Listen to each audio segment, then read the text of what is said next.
Hello, and you're very welcome to this lecture. My name is Katrina, and I'm going to take you through the topic of the doctrine of precedent. So, the purpose of this lecture, it's a short, brief introduction to help you understand or to explain the principles around the doctrine of precedent. So we'll be looking at terms such as, and I will explain them later, the doctrine of precedent, stare decisis, ratio decidendi and obiter dictum. So what do they mean, and how do they operate and function within the hierarchy of the courts? So there are 4 points that I want to take you through today. So the first one is I want to just explain what is meant, what is the doctrine of precedent and how does it operate. So we're going to look at that. The second one, as I talked about the terminology such as ratio and obiter, I want to explain some of the terminology that might be used in the case law, and if you're reading cases or any of the academic textbooks in relation to precedent. So I'll just give you an understanding or an explanation of what the terminology is. Number 3 then is to look at how the doctrine of precedent or stare decisis is applied within the hierarchy of the courts. So we're going to look at the application of stare decisis, and then finally, in the 4th point that I want to cover is looking at what is meant then by ratio decidendi and obiter dictum, 2 very important rules or principles within the doctrine of precedent itself. So we'll go through each of the 4 points. So the first point is, what is the doctrine of precedent? So the doctrine of precedent, it's one of the principal rules of judicial decision making in common law systems. It's a binding authority. For example, the difference between common law and civil law systems is that the doctrine of precedent doesn't operate within a civil law system because it operates on civil codes or legislation. So the doctrine of precedent is very important in the context of a common law system, which is where judicial decisions are followed. So earlier decisions by courts of superior ranking in the hierarchy of the courts will be followed by later courts. So that's the idea of the doctrine of precedent. So the doctrine of precedent then is encapsulated. You'll hear this term stare decisis, and what does that mean? It basically means to let the decision stand. So you will have the situation where you have, as I said, earlier cases have decided a case. The decision will be of binding authority, so it'll be the precedent, known as the precedent, earlier cases, and then the precedent will be applied or followed in later cases where the particular rule in judicial decision making is to let the decision stand. So where similar cases will be treated similarly within the hierarchy of the courts. And the doctrine of precedent, why is it so important? So the reasons given for the importance of it is the values of consistency, certainty and predictability of the law. So those are some of the reasons or the merits of the application of the doctrine of precedent. So consistency, so if you have a system where precedent is followed, where later courts follow earlier courts, you will have consistent application of the law, and this is seen as being important in a system, in a common law system. So we'll talk a little bit about that later when we look at examples of the Supreme Court and the application of the doctrine of precedent, whether it's strictly applied or whether there's a flexible approach. So we'll look at the values of consistency or certainty versus flexibility or uncertainty perhaps. So that's what the doctrine of precedent means. So it's a principal rule in judicial decision making. How then does it operate? So in order for the doctrine of precedent to operate, there are 3 important requirements for it to operate within the common law system. So I have them highlighted here. So we have the hierarchy of the courts, number 1. The second one is that judgments are accessible, so that you can read a judgment. So judgments are accessible. And the third requirement for precedent to operate successfully within the common law system is that the legal community accepts the binding force of law of precedent. So the hierarchy of the courts, what does this mean? So it basically means that lower courts within the hierarchy must follow earlier decisions of the superior courts. So the district court following the circuit court decision, circuit court following high court following court of appeal and Supreme Court, and so on within the hierarchy. So recordings of decisions in a reasonably accurate and accessible manner. So for example, here in Ireland we have the Irish Reports and the Irish Law Reports Monthly, which are examples of publications of judicial decisions, so judgments. So you'll find the Irish Reports or the Irish Law Reports Monthly in a physical copy in the library, for example. But you can also find an electronic version of it. So with the electronic versions, it has made it more accessible to be able to see and read up-to-date judgments more quickly, because we have the electronic system. So for example, you can find copies of judgments in the Irish Courts on databases such as Westlaw, Justice or Lexis, and you will also find judgments of the superior courts on the Court Service website, for example. So judgments have to be accessible, people have to be able to read them, and the legal profession have to be able to, particularly within the court, so that they can follow the earlier decisions. If it's a similar case, it'll be treated similarly by a later court. And the binding force of precedent, so the acceptance of it. So you'll see within the judicial hierarchy, it is important that the lower courts accept the binding force of superior court decisions. So I referred to this a little bit earlier, so the strict or flexible approach, okay? So this also relates to the operation. So 3 requirements are necessary for the operation, we just looked at that, but also a question that is, you'll find in the literature that's being debated, is whether a strict approach to the application of stare decisis should be applied or the flexible approach. And of course, there is merits and demerits with the strict approach and with the flexible approach. So what are the merits of a strict approach, or the strict application of stare decisis? And I've talked about them a little earlier. The merits would be consistency, certainty and predictability of the law. So it is important that when judges are dealing with similar cases and similar legal issues, that they are applying rules, the rules that have been developed in an earlier case, that they're being applied in a later case where there's similar facts and similar legal issues. It creates certainty and consistency in the law, and predictability, for example, where the legal profession can be reasonably sure when they are given legal advice to their clients. So problems with the strict approach then, it has been identified in the literature, and indeed the courts themselves have identified the problems with the strict approach. It can lead to fossilisation of the law, it can inhibit legal development, for example, and at times it can create an injustice maybe in individual cases. And we will look at some of the Supreme Court cases that highlight some of these merits and demerits of the strict approach. And then the merits of the flexible approach. Of course, it allows the law to adapt and develop as changes in society and changes in the law must adapt and develop. So the flexible approach allows for that. It allows for the courts to create possibly a change in an area in order to do justice in a particular case, and the McNamara versus the ESB case will highlight that a little later when I talk about horizontal application in the Supreme Court.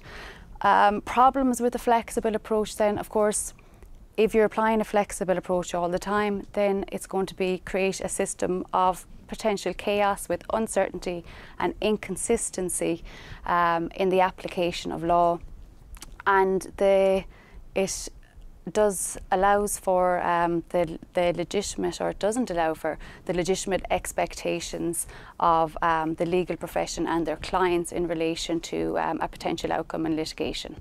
So that's the strict or flexible approach, and we're going to look at how it operates or how it's applied when we talk about application, vertical and horizontal application in a little while.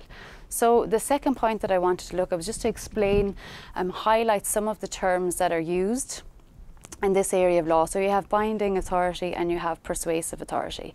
And if we look at binding authority and we look at the hierarchy of the court system, the binding authority would say that a court, a lower court, must follow prior decisions of earlier superior courts. Also, so this lower courts following superior courts is an example of vertical application of stare decisis. And then you also have the situation where a court will generally be expected to follow courts of equal jurisdiction or courts of coordinate with jurisdiction. So for example, the High Court following its earlier decisions, or the Supreme Court following its earlier decisions. And we'll look at that again in a little bit.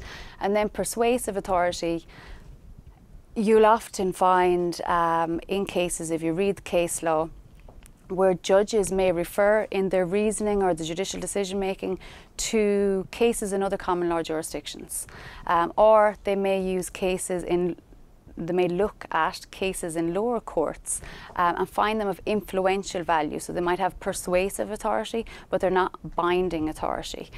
So they're not of binding authority, and so that's the difference between binding and persuasive. And binding and persuasive is important in the context of these two principles also. So the ratio decidendi and obiter dicta, which I will talk again about later after we talk about vertical and horizontal application of the doctrine of precedent. But just for now, the ratio decidendi is binding precedent. The ratio decidendi is the reason for the decision, okay? And then obiter dicta are statements of law contained in a judgment, which you will find many of them, which aren't directly relevant to the decision, to the ratio of the case, but are obiter dicta and are seen to be of only persuasive value. So later courts do not have to follow the obiter dicta, it is only of persuasive value. And we'll look again at that later. So two other terms that you may see, I think I've skipped one, apologise, I'll have to go back, yes. So we were talking about the ratio and the obiter. You have the ratio, which is the binding element, obiter, which is the persuasive element.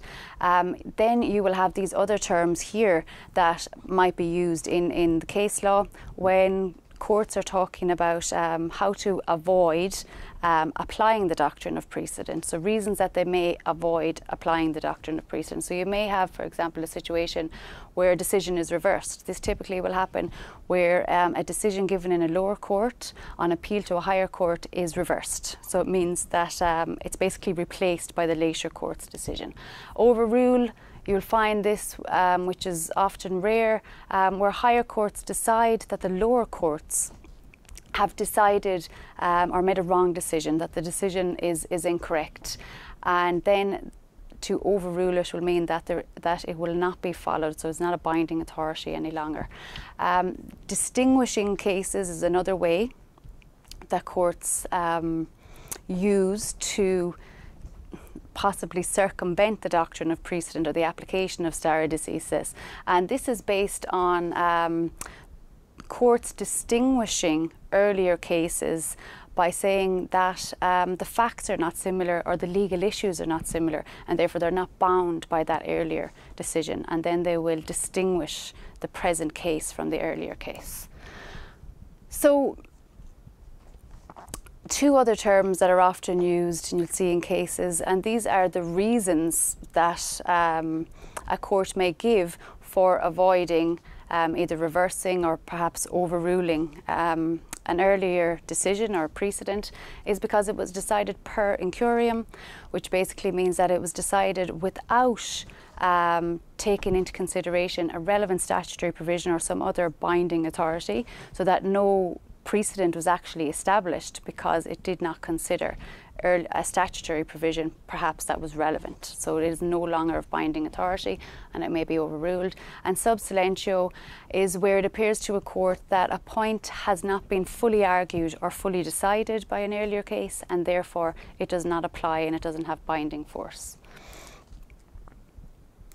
So the third point that I wanted to talk about, or just explain, give you a little bit of insight into, is the application of stare decisis. So the principal rule again here is that inferior courts must follow the decisions of superior courts, and there are two dimensions to this application of stare decisis. So there's the vertical application and horizontal application. Vertical application means that lower courts must follow the decisions of superior courts. So the High Court, for example, must follow the Supreme Court. And then you have horizontal application, and this is where the court is generally bound to apply earlier decisions of courts of coordinate jurisdiction. Okay, so this is again where the High Court must follow its earlier decisions, so earlier decisions of other High Court decisions. And we will talk as well about the Supreme Court and whether the Supreme Court will follow its earlier decision, so this horizontal application. So I want to look at what vertical application and also then the horizontal application. So there are two things really that I want to note in the context of explaining vertical application. So as I said, vertical application means lower courts must follow previous decisions of the superior courts, or the superior courts in the judicial hierarchy, whatever it may be. If it's a district court, it's a circuit court, and High Court, Supreme Court, and so on. So one thing to note in the context of this vertical application is that the strict approach, so I talked about the strict approach or the flexible approach, and which may be applied in the context of vertical or horizontal application. So when you're looking at vertical application, the strict approach is generally favoured and generally applied. Okay, so I have two case examples here, the State Harkin versus O'Malley and also OB versus Patwell, where the Supreme Court have noted and have called the lower courts to order by clearly stating that the High Court in these cases was bound to follow earlier decisions of the Court of Criminal Appeal in one context. They were bound to follow earlier decisions of superior courts, even though they believed that the earlier decision was incorrectly decided and that it was likely that the Supreme Court would overrule it. And indeed, the Supreme Court in these cases did overrule the earlier decision, but the important aspect of it here is that in vertical application, lower courts are bound to follow earlier superior courts, even if they believe them to be incorrectly decided. And that's justified on the basis that if it is incorrectly decided, there's always a right of appeal where the Supreme Court, as the court of final appeal, can resolve the issue and finalise the issue at that higher authoritative level. So the second thing that I wanted to note in relation to vertical application is in relation to, yes, it's strictly applied, the doctrine of precedent in vertical application, but also as this case, 2014 case, has noted, obiter dicta, so statements of law that are only of persuasive value from the earlier decision, does not have to be followed. So in vertical application, lower courts do not have to follow the obiter dicta of the Supreme Court, for example.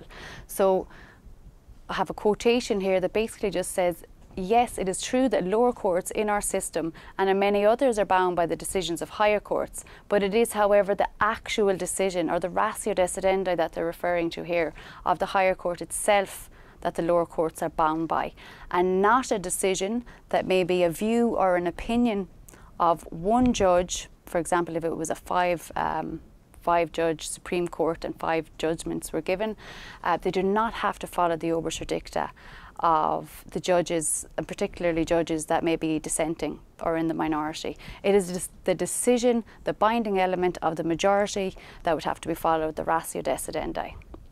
So that's vertical application.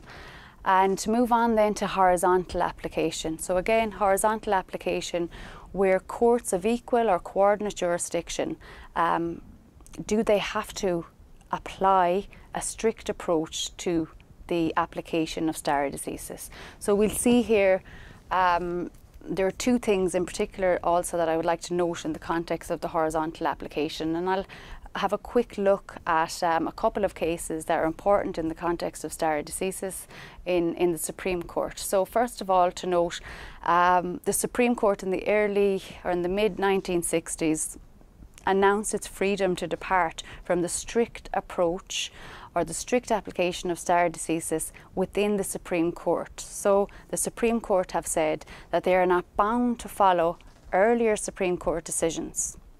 That's the first thing to note. The second thing to note is that although they are not bound to follow them, and I'll highlight this, but just to mention it now, we'll look at it again later, although they are not bound to follow earlier decisions, they will only depart from them for compelling reasons or in exceptional cases. So we'll just tease that out a little bit. So the first case that considered, or where the Supreme Court considered its freedom to depart from the strict rule of stare decisis, is the state Quinn versus Ryan. So just to give a little bit of context, so the case involved a prisoner, which was Quinn, and Ryan, which was Inspector Ryan. And basically you have a situation where the plaintiff took a case arguing that Section 29 of the Phdstudent Act was unconstitutional because it did not allow him the opportunity to challenge the legality of his detention. Okay, so in that case you had a situation where Quinn was arrested and extradited to the UK from Ireland on a system known as the backing of warrants, which is under Section 29 of the Phdstudent Act. And this was done without him having the opportunity to access the High Court here under Article 40.4 of the Constitution and challenge the constitutionality of his detention. So in that case he argued that Section 29 was a violation of his right and therefore unconstitutional, but you have the defendant, which was Inspector Ryan, arguing that the execution of the warrant was lawful and that, further to that, the Supreme Court was bound by the precedent of earlier Supreme Courts. So it was about precedent, they looked at precedent, and the Supreme Court had to decide whether it was bound by these earlier Supreme Court decisions. So it considered a number of issues, and it considered the strict approach in the context of a court of final appeal or a court of ultimate resort. And in this case, Quinn versus Ryan, it decided that it was free to depart or to adopt this flexible approach that I talked about earlier from its own previous decisions. And when it was developing its reasoning in relation to this, and it was considering precedent and reasons why it should depart, it looked at a number of issues that I've just highlighted here, and I'll just speak to them briefly. So, for example, the two earlier Supreme Court decisions, one of the Supreme Court decisions, Dowling, was based on our 1922 Constitution, so the Constitution of the Irish Free State. So first of all, Justice Walsh, I believe in this decision, was distinguishing the earlier Supreme Court because it was a court set up under the 1922 Constitution. Later you had the Supreme Court in the Tapley case, and that court was also, although set up under, it was set up under or according to legislation as per the 1922 Constitution. And what the court said was, we have a new Supreme Court, and the Supreme Court is the Supreme Court under the 1937 Constitution, which was established under the Courts Act of 1961. So they distinguished it in this way and said that courts set up, this new court system was not bound to follow earlier Supreme Courts set up under the previous Constitution, but also referred to its freedom to depart from English common law and from English precedent and English rules. So it also noted, and when we talk about one, the Supreme Court has relaxed the rule, but two, will only do it in compelling circumstances. The Supreme Court in this case also looked at the difference between the two earlier decisions and the current issue in the instant case. So they were looking at the reasoning, and we'll talk about the reasoning given for the decisions in the earlier Supreme Courts and whether that point of law was actually at issue in this case. So the ratio, they were looking at the ratio of the earlier decisions. So in this case, they decided that they would depart from the earlier Supreme Court decisions for some of the issues that we've just considered, but they also said, and this is a quote from Justice Walsh, who said, "It is not to say, however, that the court would depart from an earlier decision for any but the most of compelling reasons." And they highlighted the importance of stare decisis in the application in the judicial hierarchy and the importance of it for a common law system. So that was the state Quinn versus Ryan. It was the first case that considered this issue. Does the Supreme Court have to follow its earlier decisions? It was made a legal principle or a rule in this case, which is the Attorney General and Minister for Defence versus Ryan's car hire. So the rule that the Supreme Court does not have to follow its earlier Supreme Court decisions, but only can depart from it for compelling reasons, was confirmed and made a legal rule in this case. So this case, the Supreme Court again had to decide, would it depart from its earlier precedent? And in this case, the issue was precedent. That was one of the issues that in the case, but also it was in relation to negligence, a claim for damages made by the plaintiffs, and the issue of liability to third parties. So you had the Minister for Defence claiming that Ryan's car hire, the defendant, were liable to pay them compensation for the loss of service, because in this case it was a soldier who was injured by Ryan's car hire. So you have the Minister for Defence arguing that the Supreme Court should follow precedent because there was no compelling reason to depart from it. And then you have the defendant, which was Ryan Carr's hire, saying that the Supreme Court should depart from its earlier decisions.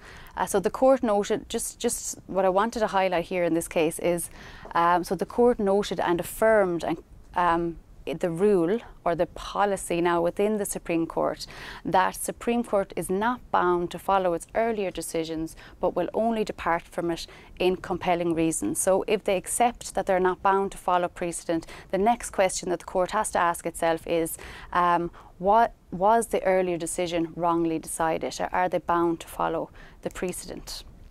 So Kingsmill Moore gave the judgment here, and he basically gave this statement, and I have it quoted here, where he said again, and following the state Quinn versus Ryan, that the court will only depart from its earlier decisions in exceptional cases.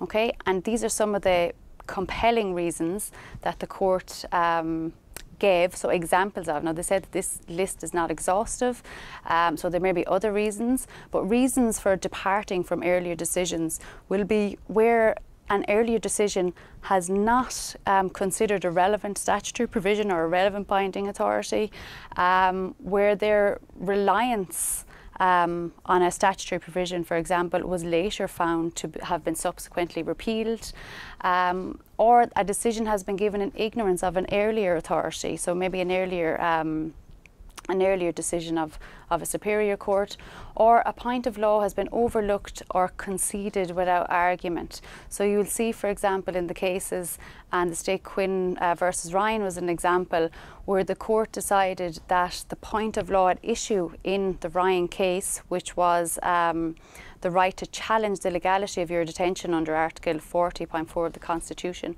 was not a point that was decided or that was argued and then fully decided in the state Quinn versus Ryan case. And they looked at the point of law at issue in that case, in the previous precedent, in the Tapley case, for example, was whether Section 29 of the Petty Sessions Ireland Act was consistent with international law and and Article 29 of the Constitution. So it was a different point of law at issue in the cases. And those are examples of some of the compelling reasons that the court will depart from its earlier decisions. So McNamara versus ESB is an example, one example of what a compelling reason may be. So just to give a little bit of context or a little bit of background, McNamara versus ESB was a case where he had a young boy. He was 11 years of age. He was McNamara, the plaintiff, and he was injured on premises of the Electricity Supply Board, so the ESB. So the case was about what was the appropriate test in negligence to be applied to the defendants to determine liability. So it was in relation to occupiers' liability and what liability they had to trespassers. And they also looked at whether they should follow precedent, earlier precedent. So just to briefly mention the earlier precedent. So you have the defendants, which is ESB, arguing that the Supreme Court should follow earlier Supreme Court decisions which apply the rule in Adie's case, which was an English common law case. And the rule basically was, in negligence, the rule was that an occupier owed a duty not to recklessly disregard the safety of a trespasser on their property. If that rule was followed, injustice might have been done in this case, because McNamara, the boy who was injured and he had to have both of his arms amputated, the courts looked at you know, the demands of justice required a reconsideration of the issues here and whether they would apply this previous decision. The plaintiffs were arguing that the test to be followed in this case should be the test that's laid down at Donoghue versus Stevenson. So the court then went on and said the rule is confirmed, they are free to depart from their earlier decisions, but they'll only do so in compelling cases, and some of the reasons that maybe is that the earlier case was wrongly decided, or perhaps the social conditions have changed and legal thinking has changed in this area, or the common law principle of negligence has developed enough that the Supreme Court will depart from earlier Supreme Court decisions, and that's what happened in this case.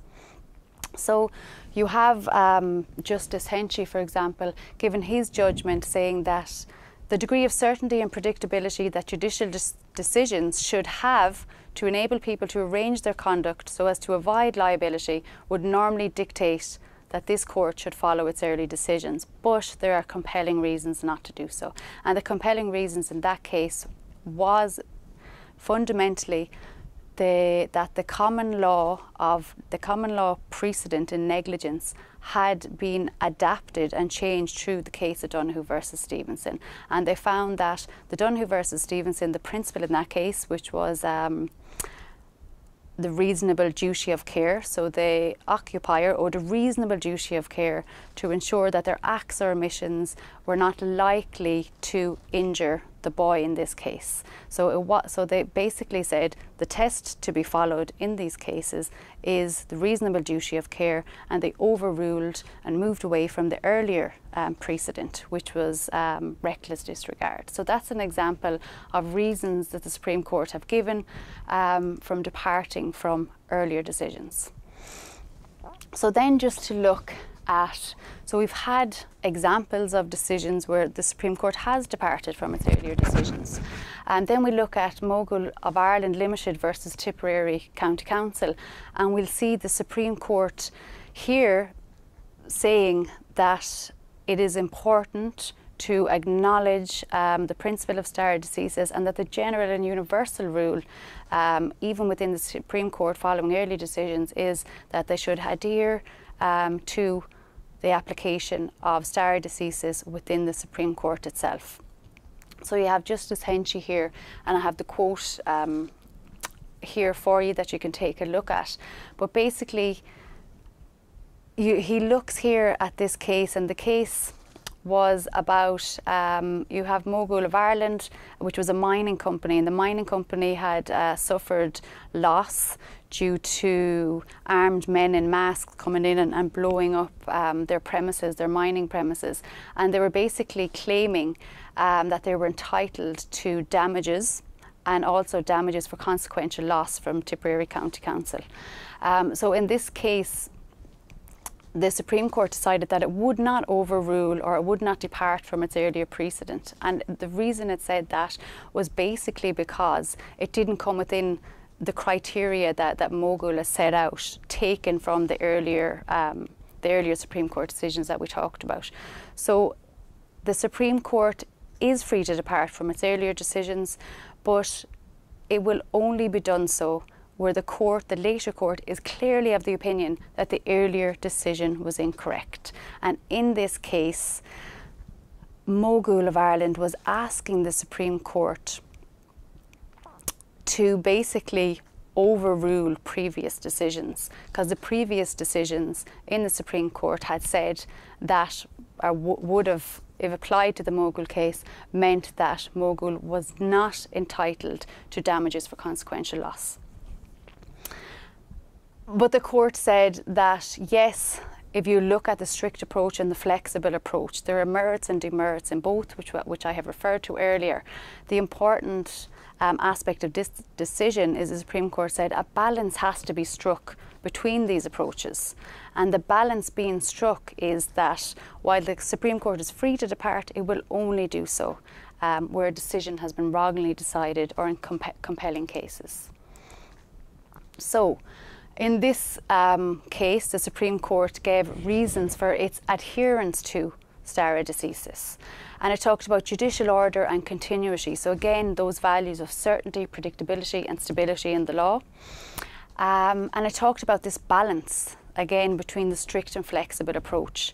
And to balance it, consistency and certainty must be followed unless there's an exceptional reason not to follow it. And Chief Justice O'Higgins, for example, in this case pointed out that the plaintiff could not establish that the earlier decisions were wrongly decided, and therefore they refused to depart from the earlier precedent. So does this mean that it's a return to the strict approach in the horizontal application of stare decisis within the Supreme Court? Later cases will indicate that this is not exactly the approach. It'll be a balance between the strict and flexible approach. So you have the Spuck versus Grogan, where you have two Supreme Court Justice Denham and Keane saying that the court will and must be free to reconsider cases, particularly if it's a case that involves a constitutional matter, and that the Mogul criteria must be read in light of constitutional matters. So what that means really is that this balance between the strict and the flexible approach might weigh more towards the flexible approach, and the Supreme Court being free to revise earlier decisions, particularly if it's an issue in relation to a constitutional right. And another thing just to note in relation to the strict or flexible approach, it has been pointed out by the judiciary that a 5-judge Supreme Court will be more likely to revise or reconsider 3-judge Supreme Court decisions. Okay, so you'll see Justice Henchy talking about that in the case of Hamilton versus Hamilton. So that is stare decisis within the Supreme Court. Also to look at the horizontal application of the doctrine of precedent within the High Court. So should the High Court follow its earlier decisions? And the general gist in the jurisprudence is that yes, a more stricter approach to following precedent is applied in the High Court than it has been in the Supreme Court. The High Court will depart from its earlier decisions, or has, but with considerable hesitation. There's one example that comes to mind is the case of Walsh. And you will find this in the book on the chapter on precedent in Byrne and McCutcheon, which I'll refer to later in recommended reading. But basically in that case, the High Court judge said that they're departing from an earlier High Court decision, but with reluctance and hesitation, because they believe that they were compelled to follow a Supreme Court decision. Okay, but generally the High Court will follow its earlier decisions. There are some issues here just to point out. So it can depend as well whether the High Court will follow its earlier decisions on the capacity in which the court sits. So it has been referred to in Byrne and McCutcheon, for example, that if a High Court sits as a divisional court, so a court of maybe 2 or 3 judges, which can be rare, that it is likely that a High Court consisting of 2 or 3 judges will bind a single judge sitting in the High Court, for example. And while there's no authoritative decision in relation to that, Byrne and McCutcheon talk about the analogy of, the Supreme Court has stated that a 5-judge Supreme Court might consider reviewing a 3-judge Supreme Court, and that you could apply that within the horizontal application. And also just to note that I talked earlier about some of the terminology, reversed, overrule and distinguish. So you'll find within the High Court that often judges will distinguish earlier decisions within the High Court as a way of making a decision where it will not follow the earlier precedent, and probably because the facts are not similar or the legal issues are not similar. So the new Court of Appeal, how does it apply in the context of the new Court of Appeal? So it's not very clear yet since the setting up of the new Court of Appeal under the Constitutional Amendment, but it is likely that the new Court of Appeal might follow the stricter approach adopted in the High Court. This is referred to again by Byrne and McCutcheon if you have a look at the chapter on precedent in their textbook. And basically they talk about the reason why the more stricter approach should be adopted by the new Court of Appeal. Obviously for all of the reasons and the merits around the strict approach, certainty and predictability and consistency of the law, but also a practical reason in that if the new Court of Appeal will inevitably sit in divisions and give multiple judgments, and if those multiple judgments are inconsistent, you'll have a lot of uncertainty in the High Court, which has to determine which decision to apply. So those are arguments for it adopting the strict approach. And another argument that's referred to is that the Supreme Court will allow a limited right of appeal. So basically there is a right of appeal from the Court of Appeal to the Supreme Court, and this would mean that if a decision was wrongly decided, it can later be reviewed by the Supreme Court. So that's the application of stare decisis. Just to look quickly then briefly at what's ratio decidendi and obiter dictum. So if the doctrine of precedent is the principal rule in judicial decision making, the ratio and the obiter are important principles within the doctrine of precedent. So I referred earlier to ratio being the binding part of the judgment, the most important part of the judgment, the part that should be applied in later cases. So it's the reasoning, it's the judicial reasoning. So if you look at a case, you'll typically look at the facts of the case, the relevant law, and then the court will give its reasoning by analysing the law and evaluating the evidence and then applying the law to the facts of the case, and that's the ratio decidendi. So two things I want to look at in relation to ratio is determining ratio and then also interpreting the ratio in multiple judgments. So determining the ratio, again, the ratio decidendi is the reasoning given for the judicial decision, the decision which is a binding precedent, the authoritative part of the judgment. So some factors just to note if you're looking for trying to distill what the ratio is within a case, if you're looking at case law. So the ratio will always be based on the facts of the case. So it's the relevant law as applied to the facts of the case. So it'll be the necessary part of the court's decision. And often you'll find in determining the ratio, it's a combination of both the earlier decision and how it is interpreted by later courts.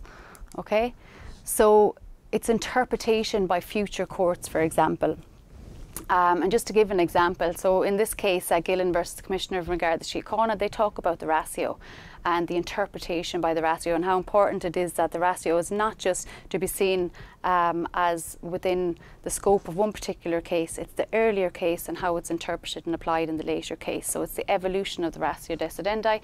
So the ratio of any case and its binding effect is determined not by what the court itself decides or indeed any independent analysis of the decision, but rather the manner in which subsequent courts treat the decision. So it is accordingly necessary to consider the subsequent case law. And just to give you a quick example of the state Quinn versus Ryan that I referred to earlier, so that case had to decide whether it was going to follow earlier precedent or not. It decided not to follow it, but it looked at the ratio of the earlier case, and the example I'm giving here is the Tapley case. So it looked at what was the ratio in the Tapley case and does it apply in the context of the state Quinn versus Ryan. So the Tapley case, again, it was about the constitutionality of Section 29 of the Petty Sessions Ireland Act, but the point of issue in that case was its compatibility with international law and Article 29 of the Constitution. The point at issue in State Quinn versus Ryan was Article 40.4 of the Constitution, and challenging the legality of detention. So there were about two different points of law, and therefore the ratio was not decided, or basically it was not binding. I apologise. The ratio in the Tapley case was not binding on the Ryan case because it was not the same point of law that was at issue. So finally, in relation to the ratio decidendi, I just wanted to look at trying to distill a ratio in cases where, for example, you have a 5-judge Supreme Court and you have 5 separate judgments. So just some issues here, and there are suggested solutions at how to determine and distill the ratio in the chapter on precedent within Byrne McCutcheon, again, that I will reference later in the recommended reading. So, for example, if you have a majority judgment, so 3 of the 5 judges agree and concur, and give the majority judgment, the ratio or the reasoning given in those 3 judgments will form the ratio of the case. But if you have a 5-judge Supreme Court, each judge gives a separate judgment, and they all agree on the outcome, but there are different reasons for it. It might be more difficult, and in those contexts you have to read each judgment and then look at what is the common thread, what is the ratio or the reasoning for the judicial decision that has been given in the majority of those cases, and then that will form the ratio. So Obiter Dictum then, so when I referred to this again earlier, but basically Obiter Dicta, it's of persuasive authority, and it'll be the propositions or the statements in the case that are not directly relevant to the rule of law that is issue or the facts that is at issue, but the courts have used it to help them in their reasoning and their analysis in the case, but they're not of direct relevance, and therefore they're only of persuasive authority. They do not bind further courts, but because they are of persuasive value, it is not. It is. And it can happen that the Obiter Dicta from an earlier case is later taken through the development of the common law and later applied as a ratio in a later case. So just to be aware of that. And again, if you want to look more in depth into this area and do a bit of research in this area, there are a number of recommended readings that I will refer to shortly. So in summary, so this is what we've looked at, four main issues that I wanted to look at. What is the doctrine of precedent and how does it operate? And there are 3 important requirements for it to operate: the hierarchy of the courts, access to the judgments, and the acceptance of its binding force. What is the difference between vertical and horizontal application? So vertical meaning lower courts follow superior courts, and horizontal meaning the Supreme Court following earlier Supreme Court decisions, for example. We looked at the strict and flexible approach and how the Supreme Court either follows a strict or flexible approach, and then we looked at the difference between the ratio of the case and statements that are Obiter Dicta. So again, I'm going to refer now to the recommended reading. So if you are interested in this, please do have a look at some of these textbooks here. So Byrne McCutcheon or Tanya Myrtle, The Fundamentals of Irish Legal System, and also there's an Introduction to Law handbook that will be made available to students on the School of Law's website. So perhaps have a look at that, and that's it for the lecture on the Doctrine of Precedent. So thank you very much for listening.